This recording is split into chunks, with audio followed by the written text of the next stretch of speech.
Coach Moore, head men's and women's coach at Jackson State University. Coach, thanks for joining today. Thank you for having me.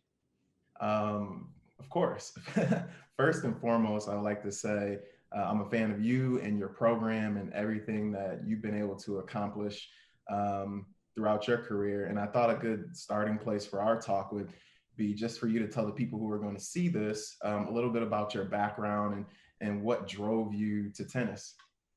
Sure. So honestly, um, I started playing around age 6, 7. It was really just odd. I was playing. I played soccer for about 8 years. I was really serious in soccer. There was one morning. My mom used to play in high school, so she had rackets in the garage, and I was like, "Let's go play." And I actually like got on the court and was pretty good, and she put me in lessons, and haven't looked back. I started with Excess Tennis and Love to Serve. They were really big, actually African American tennis academies in the Chicago area, and I played with out of them for basically all my junior career. And then I ended up going to Southern University in Baton Rouge, Louisiana, on a full scholarship. Played there for all 4 years. Absolutely loved it. I think one of my biggest dreams was always going to an HBCU, and giving back and playing for a school and a sport that was for me, and that was a huge joy. Ended up winning 4 team championships in the SWAC there, and accomplished a lot of good things playing. And I ended up, you graduate and it's like, okay, what do I do now? I was a biology major and my dream was to be a doctor. And I think further into my tennis career at Southern, um, I started to love the game more than just the game. My coach had a huge inspiration to me as far as why I'm coaching now. And, that's something I kind of wanted to get into after I graduated. And so um, I actually got hired as an assistant at Lake Forest College in Lake Forest, Illinois, after I graduated at Southern. Coached there for about a year and a half. We ended up winning a championship, a Midwest Conference championship while they were there, the first, I think, on the women's side in over 10 years. So that was exciting. And then there was like a pool to the south. I missed the south a lot. And my teammate was actually the coach here at Jackson State at the time. And she said, come down, like, love to work with you. Let's do it. So we were actually 2 women running Jackson State University men's and women's program. Wow. Um, she ended up winning a championship here in 2016 on the men's side. And then she ended up leaving, and then um, I moved to the head coach in 2017. So since 2017, this is going to be going into my 4th season as head coach here at Jackson State, and haven't looked back. So, tennis has been a huge part of my life since I was little. It's what I love to do. I love giving back to my kids, and it's really just it's a blessing to be able to actually be in a career that you love to do. So that's just a Absolutely. little background. That's great. I couldn't agree more. I mean, part of the reason why I've gotten back into tennis in the capacity that I have is just because I love the game, and it's brought me so much joy just from playing in college to coaching to doing this now, and I want to be able to share that joy with other people. So I think more people need to be able to say I love what I do on a day-to-day basis, because at the end of the day, life is short. You know what I mean? And I just feel like if you're doing what you feel like you're put on the earth to do every day, then there can't be many complaints. You know what I mean? Agreed, Yeah. 100%. And as far as coaching, one of the things that in college tennis, like there's a lot of coaches, but there is a small percentage of black coaches. And then when you start looking at female head coaches who are doing both men's and women's, I mean, it's a handful of coaches, and one that's impressive. But from your perspective, like, is there a sense of pride or a sense of drive for you when it comes to dealing with two different programs and being an African American head coach? For sure.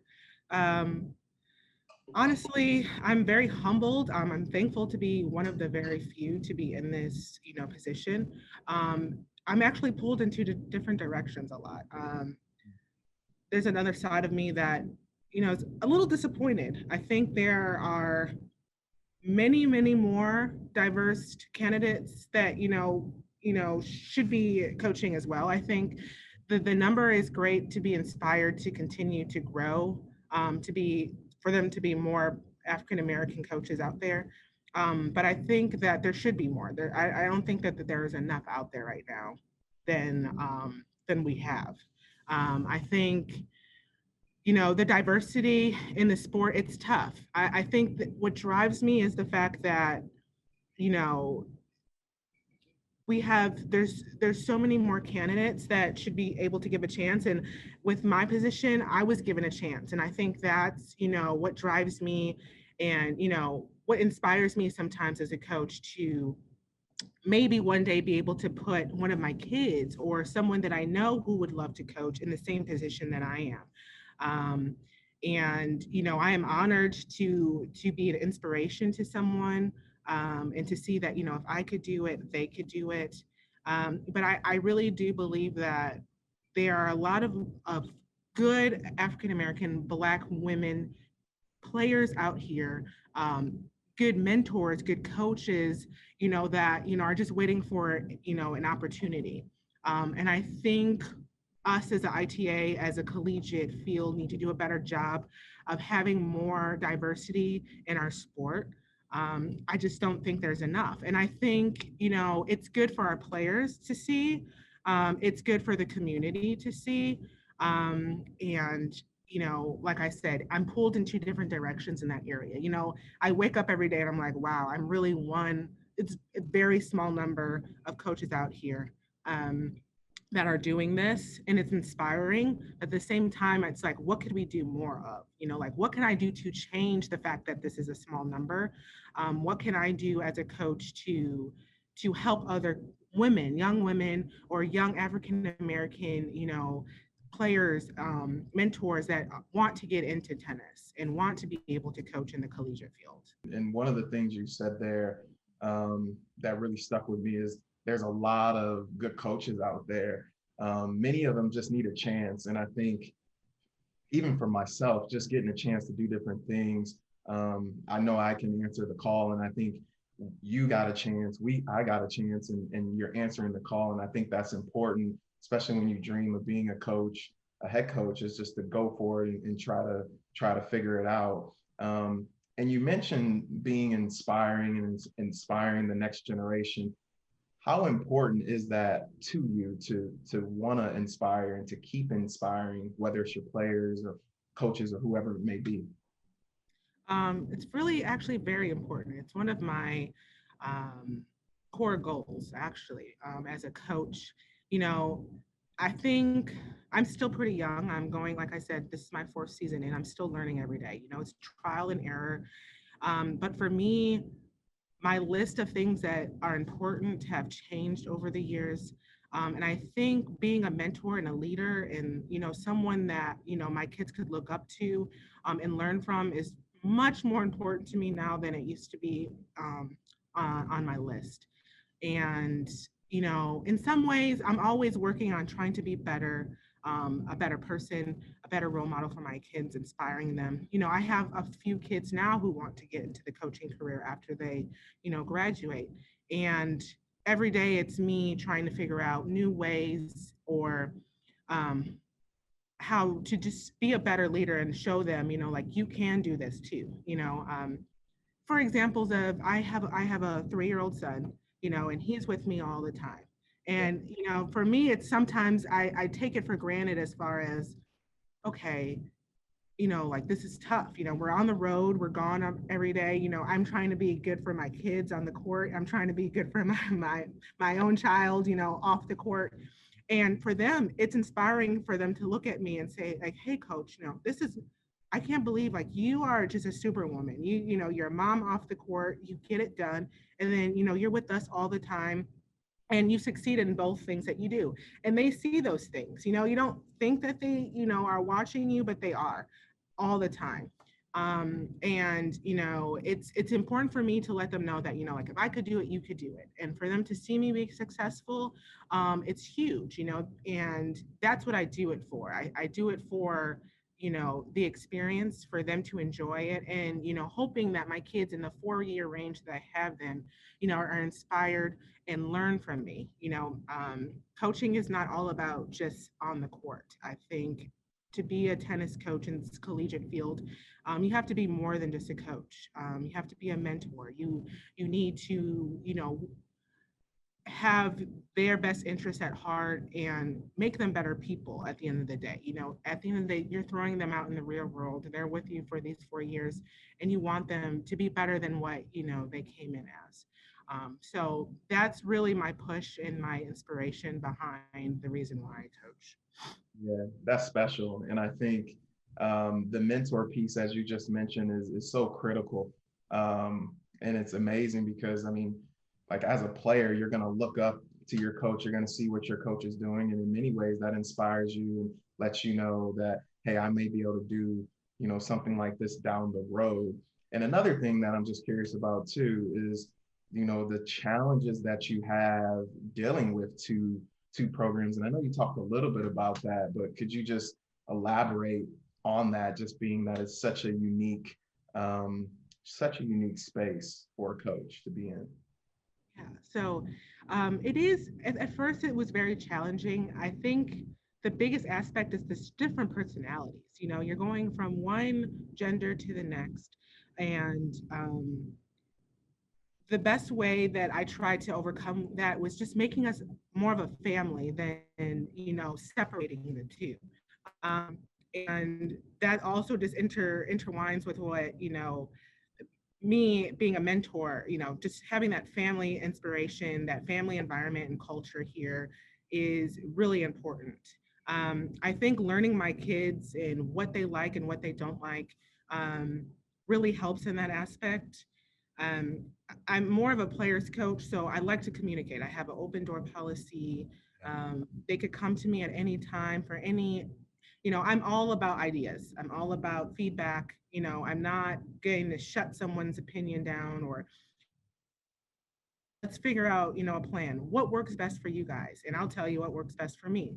So that's the type of relationship I have with my kids.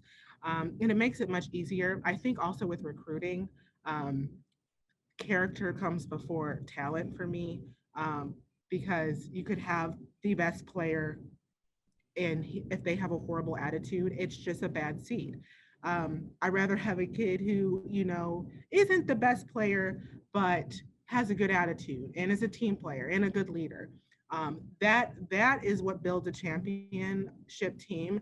That's what builds the culture that we're looking for here at Jackson State, and that's what helps me do my job better. Is having kids that are coachable. And could get along in the environment and overcome adversity like we do here at Jackson State. So having two teams was difficult at first, of course. Like, I had to learn, like, okay, this kid might not like this kid might not like that. But they all get along really well. They all are very coachable kids. And just having a group that is able to work together makes the job a lot easier, and makes it more efficient for me to do what I, need to do with them. Yeah, and it's funny because I remember this is a long time ago, but I was coaching. This is back in 2000, maybe 2010, and I was recruiting, and I had what I like to call a good eye for good players.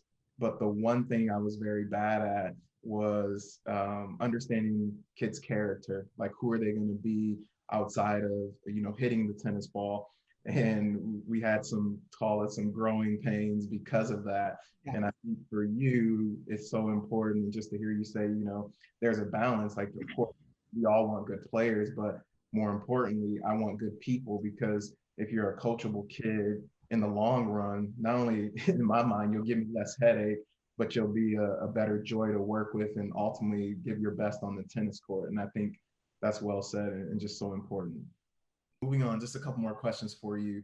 I wanted to throw this one in there. What's one thing you've learned during the pandemic that you will take with you forward, just as far as coaching goes?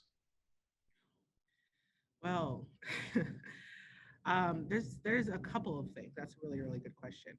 Mhm. Honestly, it's more, I've learned how to be more positive in a situation, and learn that time is really, it's not up to us.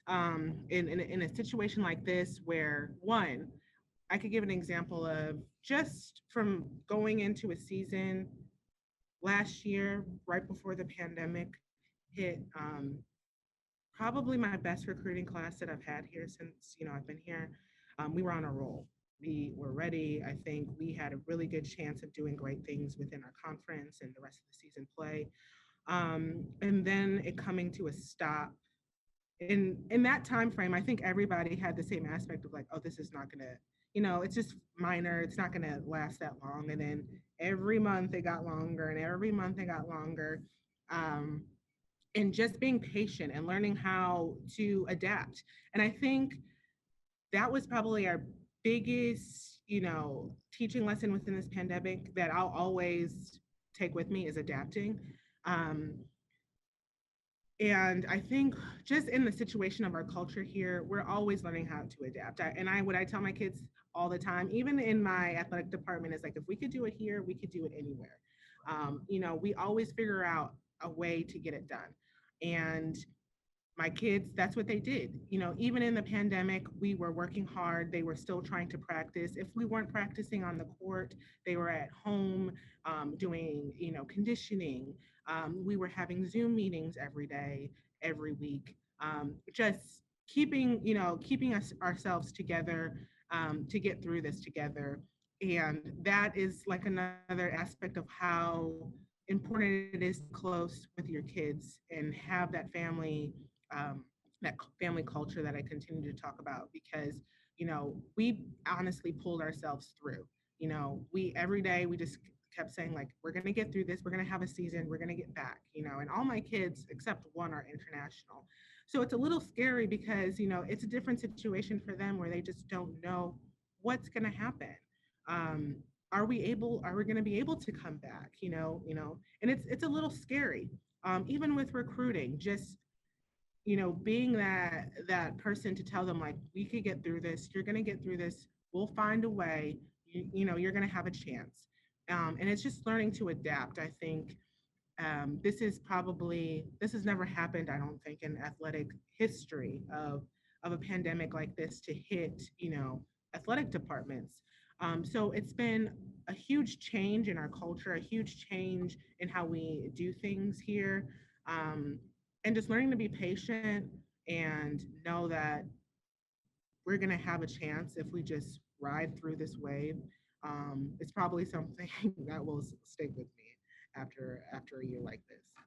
Yeah, and what I hear you saying is like there's a sense of, coming even closer together during the pandemic, and you really embracing, earlier you talked about the family culture, and how you try to create, one big program together, and it seems like you've been able to keep that going during the pandemic. Would you say?